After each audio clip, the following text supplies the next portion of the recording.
Welcome to the Addicted to DVC podcast, a deep dive into all things Disney Vacation Club. We share tips, tricks, and insider info, helping you make the most of your membership. Join us for the latest news, reviews, and interviews with DVC experts and enthusiasts. Whether you're a seasoned DVC member or considering your first contract, this podcast is for you. Now, here are your hosts, Mike Hurley and Gary Arruda. Welcome to the Addicted to DVC podcast with Mike and Gary. This is episode 58, recorded in the DeFont Leroy Recording Studios in Sarasota, Florida, and Cranston, Rhode Island. I'm your host, Mike in Florida, joined by my cousin and co-host, Gary up in Rhode Island. Good evening, Gary. What's going on, Parts? Not much. I'm actually wearing a Disney shirt for once. It's about time. You always look like a slob on this show. Oh, that goes without saying. That's Which like one your is that?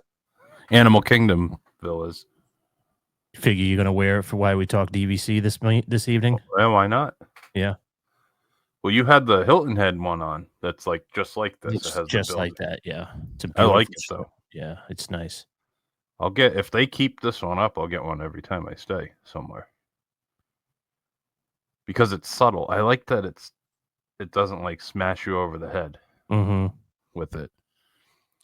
That's why I don't like the shirts that have the big thing on the back. I like just a small logo, or like this is very, very subtle. I really like it. And it has the DVC on the sleeve, which I like. Yeah, I like that. Yeah. Anyway. My Riviera shirt has the same thing, and I didn't realize it. And I told Kristen the last time we were there, I said, I think I'm going to get this one because it says DVC. She's like, you already have that shirt. I go, well, yeah, but mine doesn't say. She's like, yeah, it does. I'm like, I'm so oblivious, aren't I? I mean, it doesn't hurt to have two. That's a good point. Could use one as a sleeping shirt, right? You never know. You get a stain on it or something, you need to have a backup. But I do like the t-shirts. They had a nice hoodie too. I think you said the one at Hilton Head was nice, like a zip-up hoodie. Yeah. So they're going that way, I guess, with the DVCs. Their DVC merch is so on point, isn't it? It's good. I wish they just had like that one extra layer. They need more ball caps. They had one good hat. Yeah, I agree. A couple years ago, and now they don't have any good ball caps. But it's not bad. The resort specific stuff is good, but like DVC stuff isn't great. Like just DVC merch. Oh, I see. Yep, I see what you're saying. Except that luggage. I love that luggage. That looks like a old school like trunk, and it has all the stickers on it. Yeah, you haven't been able to pull the. It's hard. Trigger. I don't need it, but I want it. Do we need any of the stuff we bring back home with us from that place? No, but you can justify a $30 t-shirt. It's hard to justify a $210 piece of luggage. Or a $17,000 contract. You can justify that. That's got some use. Yeah, well. It's a good investment, Pards, which will definitely take us into today's. Oh, look at that segue! That you are a broadcast professional at its best. That's how we do it here. At its best, you just transitioned right into that. That's right. That is right. So, what's the topic today, Pards? We're gonna build a little portfolio, a stock portfolio. I like that. Of DVC resale contracts. We're picking 5. Okay. You can be aggressive. You can be conservative. You design this portfolio however you see fit. Now, I was under the impression that you wanted to get one that had the most, like, held its value the most. But that's not necessarily. Yeah, we're not going to pick our top 5 resorts because obviously if money's no object, you're going to want a Grand Cal. Yeah, sure. All right. I like it. Let's get to it then, I guess. How do you want to start this? Do you want to start with a base, or do you just want to, because these are not top 5s, there's no. So the way I did it, I wanted to have, like, I think it's a good way to start. You have something that holds its value, something that is a crucial 11-month contract, and then you want something that gives you some really good bang for your buck at the minimum. You need those 3, and then you could sprinkle other things in. Okay. 5. That's my opinion. Okay. And then I think for vanity reasons, for that third and fourth, or fourth and fifth rather, you want some of those like badge of honor places, like, oh, I own at the blank, and it makes you feel good about saying it. So you need one of those as well. That's how I played it out. So I'm going to start off with my first one in the portfolio. This is like the sleep around points, good bang for your buck, holds its value. It's not an expensive one, and it is one of my home resorts. I'm going with Saratoga Springs. Okay. Like that's like your bread and butter. You can reinvest in that one. You can accumulate a lot of points there. It's not too expensive, but it doesn't fluctuate. That's your steady Eddie. Mm-hmm. And it gets you a lot of nights. You can stay there. There's always rooms available. You can, rebook at the 7-month mark for somewhere else. And if you want to sell it, you're not going to lose out because it holds its value. The dues are relatively low. It's Mm-hmm. a decent amount of years left on it. I think it's a really good starter investment for your DVC portfolio. So that's why it's the first one on my list. So I had that as well. That's my conservative. That's if you want to keep a little bit of money in cash. Sure. All the same reasons. It's a great sleep around contract. It's Mm-hmm. annual dues are low. You can get them sometimes in the under 100s, Oh, yeah. depending on Easily. the Yep. point level. So that's just a good solid base. Yeah, that's your, your steady stock. It's never going to go up 50%, but it's not going to go down either. Right. If you're playing the stock market, that's Right. like your mutual fund. Yep. Not much fluctuation. Correct. So you're in the same boat as me for the That same is reasons. correct. Yes, Yeah. that is correct. Do you think that's the best contract in that regard for those reasons? Is there a better? I mean, obviously not, because we both picked it. Yeah, You I probably go don't back think and that. forth with Alani. Their dues are a little bit higher, but they're rated just a little bit more than Riviera, so it's not crazy. And you can My, get that cheaper than you get a little cheaper, so you save a little money up front. My only issue with that is you don't get any 11-month advantage. I mean, the one at Saratoga is not huge, but if you want to go to Florida, at least you have a room guaranteed. That's correct. So that's why I stay away from Alani for that reason. But I could see what you're saying. It is a good like accumulation contract. Now, from what I understand, and I've heard this Mhm. from a lot of people, the advantage to the 11-month is to get the cheaper view because they say you can save substantial amount of points getting a cheaper view. They said everybody the first time says that they want ocean view, this, that, and then after that, they're like, well, there's so many things that we can do at the resort. We don't need to pay 8, 9, 11 extra points a night to have that view, and we could just Oh, I'm not saying there's no 11-month no, but you're advantage, but saying it's that not as means much. because you're not going to Alani every year like you would be going to Disney World. That's correct. You and I on West Coasters. I know West Coasters sometimes go every year. Yeah. So I'm saying for me, yes. If I was going to stay at Alani, it's a good advantage to have, but that's a once every 10-year Yep. trip for me. If that. All right, what's the second one on your list since I started off and we both have Saratoga? Okay, here's another good conservative, nice to have for 11 months Mm-hmm. is Boardwalk. Okay. I know it's a 2042, but it is holding its value. I think Beach Club is overpriced. Mm-hmm. For $30 more a point, I'd much rather have Boardwalk. Or $20 Yeah. less a point. No, I hear what you're saying. I actually have Beach Club for the same reasons as you're saying. And I get where you're coming from with Boardwalk. The point chart is a little bit better at Boardwalk. Not much. I mean, the Beach Club point chart is very friendly as well.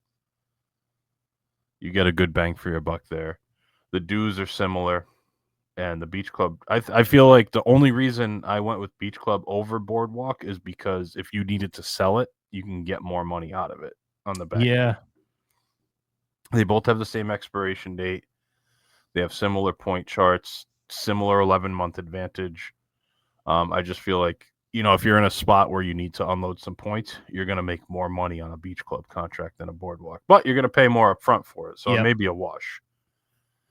I'm just concerned as a 2042 that this might start going down more in value than boardwalk. Beach club? Yeah, I think there's a lot of upside, but there could be potential downside. That's what our analysis was here at the studio. I get what you're saying. There's more room for it to fall because it's higher priced. Yes. They'll both probably end up around the same. When there's 8 or 10 years left, they're both going to be the same price per point when you get down to the nitty-gritty in the next 10 years or so. But right now, it's a more valuable contract, in my opinion, for Beach Club. Yeah.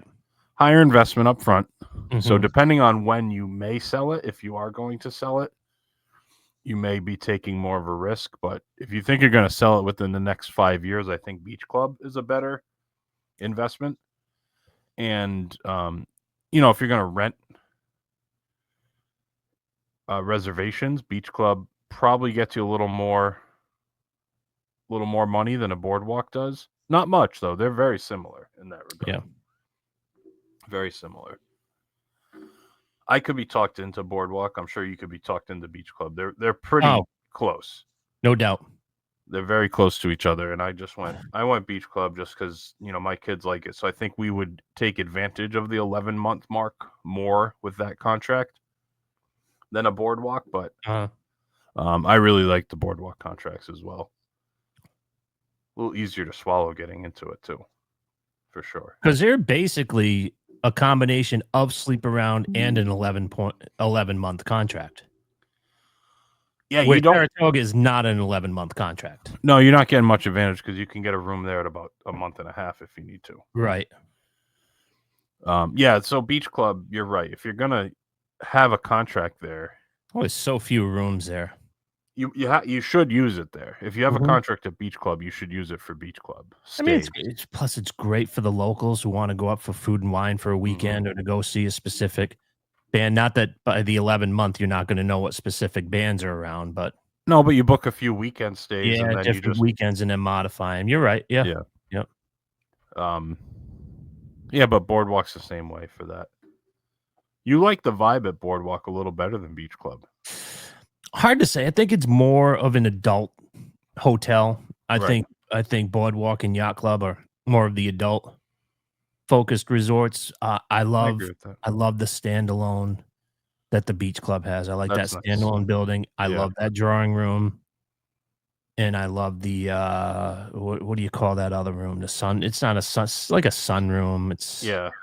They have a specific name, like I forget what it is, but those two rooms right off that little lobby are fantastic. They're fantastic. The DVC building,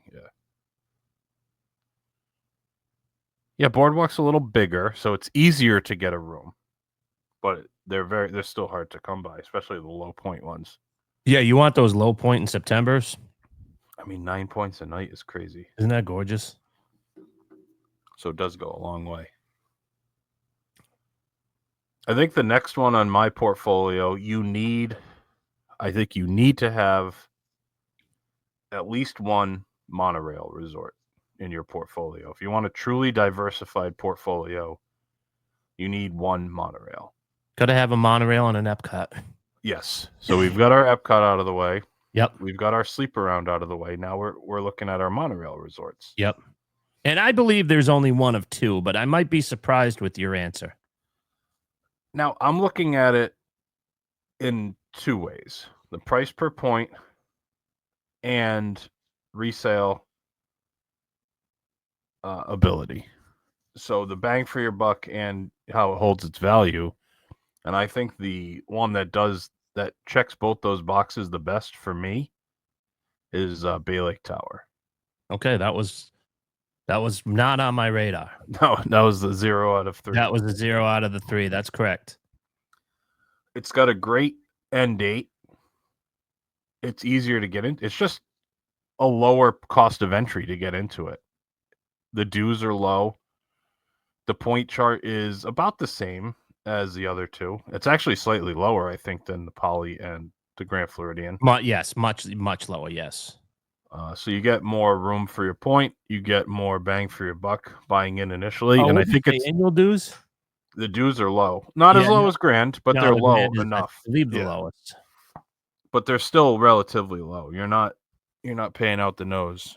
And I think when you use like the true algorithms, like the true cost per point, when you extrapolate it out over the years and the dues, I think it's usually in the top 3 or 4 of the most valuable contracts.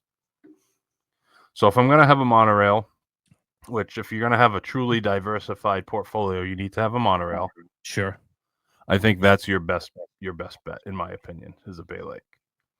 Plus, my kids like it. You get the walking to Magic Kingdom, great restaurants.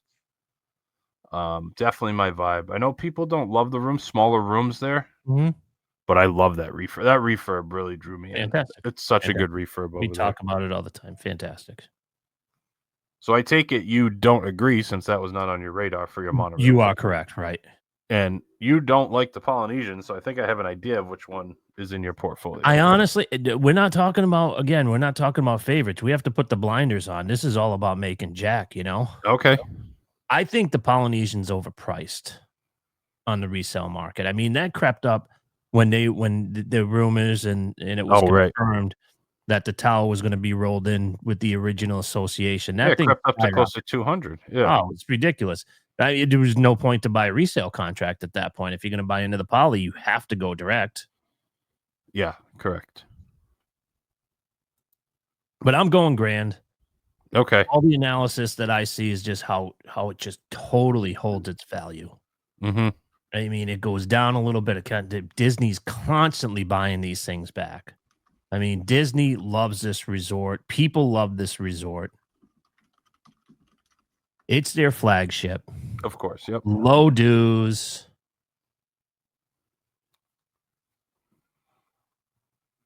Great food and beverage. The only thing that scares me is the point chart there. Yeah. You know what? I don't know.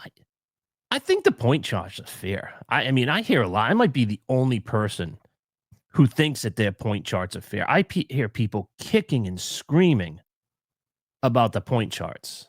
Well, I don't think it's unfair. They're higher, right? But I always say get a lot more nights at other places for the same points. I mean, I could stay at Old Key West for 9 or Grand in September, or Grand at 16. I'd rather spend 7 more points.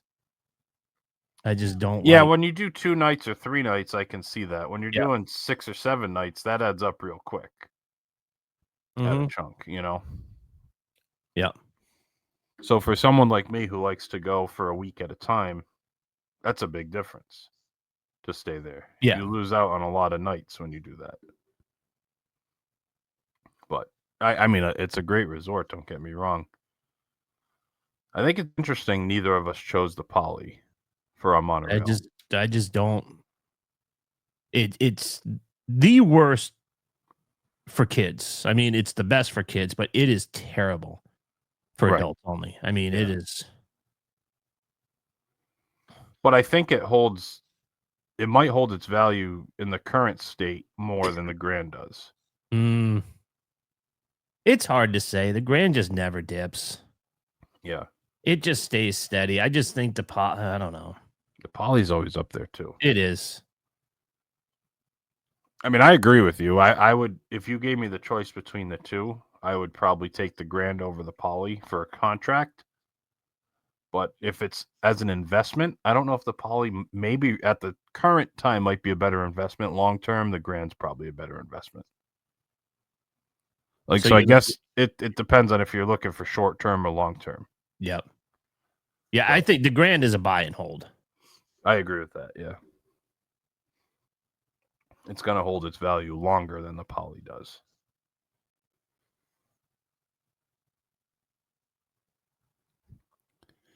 What do you have next on your list? So we've got our Magic Kingdom, our monorail resort, we have our Epcot resort, we have our sleep around. Now, what's the next one on your list? Because we're kind of in the blue now. The next one is Disney's Grand Californian. Okay. And that thing goes up in value. Yeah. I mean, it's so bad that I emailed my guide. And I said, if you buy one of these back in a June use year, or it doesn't matter because I could have any use year for that because I'm only going to be using it when I go to California. Right. And I said, if you ever get like a 50 or less, let me be the first to know because they're selling it. I want to say in the 330 range Still on direct. resale? Oh, direct, yeah. Yeah, direct. And I think resale, I mean, you're looking at high 28, like 280s. So if you could get an attractive contract, then it'd be. Yeah, I mean, obviously it's the most difficult to book. It gives you the best 11-month advantage. Even at 11 months, it's hard to book out there. It's doable though. I wouldn't say it's difficult, but you got to get at that. Like you don't like. I've been farting around. You know, you can fart around from 8, 9, 10 months, but there you don't want to dip below 10 or. You got to be ready to pull the trigger. Yeah. Right. Yeah, for sure. And that one's going to hold its value, if not go up, like you said. Of course. The only time it's going to go down is when there's less than like 15 years left on the contract. Then it'll start creeping down a little bit, I think. Yeah, which is going to be a while. Oh, I know. It's got a good end date on it. I mean, this is a 2060, so what are the dues like out there? It's not terrible. It is 880, so that's fine. Oh, that's pretty low. 880. It's a really small facility. People don't like the refurb. They did. Yeah, I know. People don't like anything. I'm not. They're not even talking about the aesthetics. They're saying that Disney cheaped out on it, and they didn't do a full hard goods, which it was due for. They'd have to. I mean, if you own there, then you have to kind of inquire. Right. So that one's not on my list just because I'm not as well versed, and I don't have the desire to go out to California as much. So that one doesn't make a lot of sense in my portfolio. But the next one that does, and this one is more of this one's a hold of value, well sought after. You don't see a lot of them come on the resale market. I'm going Copper Creek, even though it's not my favorite resort. This one's got, Wilderness Lodge is beautiful, the resort itself. Boulder Ridge is the better DVC resort, in my opinion. But that's a 2042. Mm-hmm. And then you have Copper Creek, which is, I think, 2057 or something like that. It's out there because we stayed in that area in a cash room with my mom, and that was back in 12. So I think 14 is when they started converting them. Okay. So that makes sense. But again, I think this one's more of an investment, and it holds its value a lot longer. I'm going to break my computer. I'm sorry. I could see that. As long as I can hear you, it's okay, Parts. You're coming in and out. There we go. We got you. You still there? Yeah, I'm here. Okay, as long as I can hear you, we're good. But yeah, so that's more of an investment one. Copper Creek, that's one where you can make reservations and sell them. You have that resale in your back pocket. It's a good 11-month window. It's a good resort. So that's more of an investment property for me. So that one's on my list for that. You didn't really get one of those in your portfolio yet. Which one? Like an investment property where you're looking at it for a reason to make confirmed reservations and rent them out, or knowing that if you ever have to sell it, it's going to hold its value a lot. Some of yours hold their value, but that hasn't been the reason you've added them to your portfolio yet. Do you have one like that? No. You're not thinking that way. No, I'm not. See, I took it as more of an investment thing, as opposed to just what's the best portfolio. Yeah, I'm looking at investment as well. If it's going to go up or stay the same, because basically these are all going to go down in price. So it's a matter of losing the least amount of money, is the way I took this project. Or getting the most out of it. Right. So, like, I feel like you're moving more towards getting the most out of it, out of your investment, whereas I maybe skew slightly more towards the being able to get the most amount of money back if you sold everything. Just slightly, though. We're pretty close, I think. I mean, that Grand Cal, even though that's not why you have it in your portfolio, that one does hold its value the most out of anything. It seems like. Maybe I'm wrong, but it seems like that one holds its value the most. Fair. We each have one more left, I believe. We do. What's the last one you have on your list? Riviera. Okay. I think this is a great resale contract. I think it is underpriced. To buy that at $110 for 150 points. And I know everybody listening is going to be screaming the resale or the resale restrictions, the restrictions. But this is a 70, I believe. 2070 resort. Yeah. 2070 resort selling less than a lot of the 2042s. But you can only stay there with that one. That is correct. And that is not a problem. Correct. Now, I guess my issue is if you buy it on resale to have for sleep around points, to get more stays. Obviously, it's not sleep around because you can only stay there, but to have more stays at Riviera, that's fine. But if you're buying it direct, I think it's the opposite of what we're looking at because a direct contract loses its value immediately. It's like driving off a car lot. The car lot. Yep, you're exactly right. Yep. So that's my only qualm with it. And as far as I've heard, the rumors are it's about 12 months away from completely selling out the Riviera. Yeah. I mentioned that on an earlier podcast that I think they're getting close. Right, I do remember that. And I think the only issue with that is the more they sell, the more resale is on there. And the more resale that's out there means those rooms are going to be booked up. It's going to be harder to get rooms there. I've heard that, but there's also a lot of other resale contracts and you can't book there. That's a good point, too. That's also a good point. So it kind of goes both ways. So it's, everybody who's buying a resale contract can no longer stay at that resort. That's true. That's true. Now my question is also, if it ever gets to a point, do they take away those resale restrictions? I think there's a chance that happens. That's why I'm buying in at this, because I think that there's a huge upside potential. Because if there's ever comes a problem where it's difficult to book a resort, they're going to be looking at lawsuits. I mean, and they can just turn a switch right then and there. Of course they can. And just allow us. And then that the resale, the one that I bought for 110 is going up to 150 overnight. 150, 160 overnight. Yeah. Maybe selling what Poly and Grand Floridian sell for. So my last one's in the same vein. I'm not done talking about Riviera. Oh, I'm sorry. Keep going. I'm only kidding. I have a similar investment strategy for my last one. And I'm taking a little bit of a risk on this one. I like that. You have some good risk tolerance, don't you? Yeah. I like this. I'm doing the cabins at Fort Wilderness. You know what?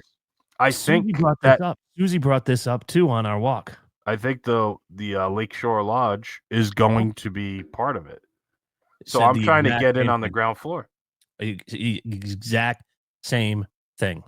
Now there's not many resales out there. That's the problem. There's really no data out there. There are no resale contracts. I'm on Bobby's site right now.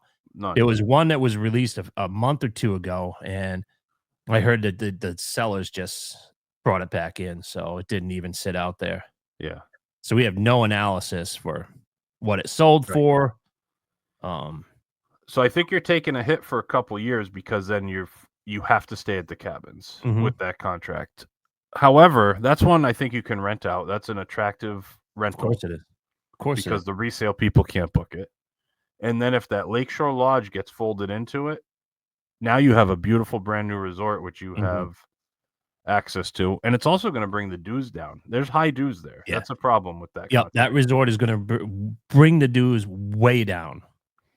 So I'm taking a little bit of a risk because none of that's guaranteed, but that's just, I'm reading the tea leaves a little bit and thinking that's where it's going to go in the next 2-3 years once that thing finally opens and they start selling it. I think it's going to be bundled in with those cabins. That's just going to be a room category at the Lakeshore Lodge. And then the dues are going to come down and the resale value is going to skyrocket. So if you can get one in the 130s, 150s there, and then the Lakeshore Lodge comes online, all of a sudden I think that's worth 175, 180 easily. Yeah. So I'm going out on a limb. I'm taking my risk with that one. And because I have a pretty conservative portfolio outside of that, so I'm willing to take a risk on that one. That's a resort that Kristen said she would actually buy into, and you know her; she doesn't want any more. She said Right. if the small Grand Cal comes up, we'll do it. But she said I would love Fort Wilderness resale because then on May we could do our May and September trips there when we're going to the parks. Bring Rhodey with us. Yeah. And then we could use our Grand and Riviera around like weekends, going for Christmas, going for special occasions, birthdays. But I mean, at that, I'm paying $15, 15 points a night in September. Yeah. For 3 nights, you're looking at 45. So you could get a resale contract of 100 and be able to go for 6 or 7 nights. That's unheard of.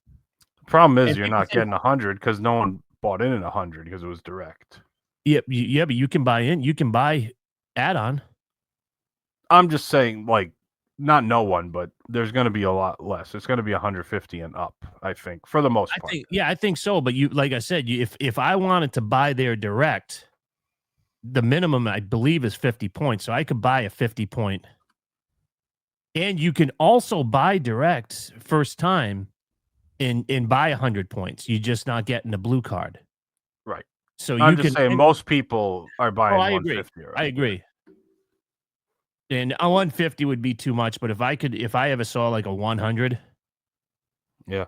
Because again, like with having a dog and not having to go through a pet sitter, if something just opened up Saturday, I can run up there with him. Yeah. Yeah, that's definitely a valuable one, I think, in the future. You're playing the futures market with that one. But that's and what it's I wanted. Too bad that's restricted because I think your family would love it there with the golf I'd love to stay there and doing the hoop-de-doo. Oh, they would love it, wouldn't they? It's a beautiful room. Having a nice long boat ride over to the Magic Kingdom. The only thing I don't like is the no laundry in the unit. That's a real downfall. Yeah, it is. Yeah, I agree. But it's a beautiful room, though.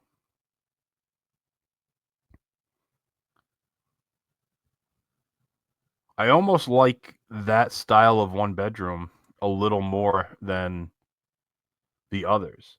Well, now what would the like? I don't mind them sleeping in the bunk bed in the main room because you could just hang out in the other area when they go to bed.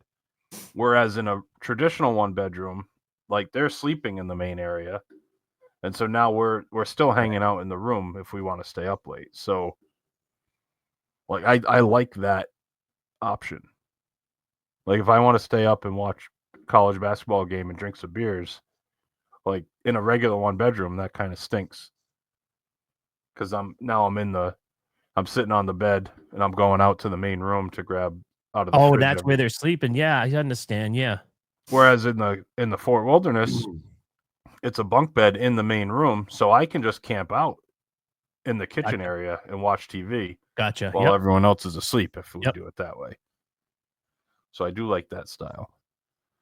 But I'm already spoiled. I did it once and I'm spoiled by the laundry in the room. That's one of the best features of DVC by far. Of the one bedrooms and up.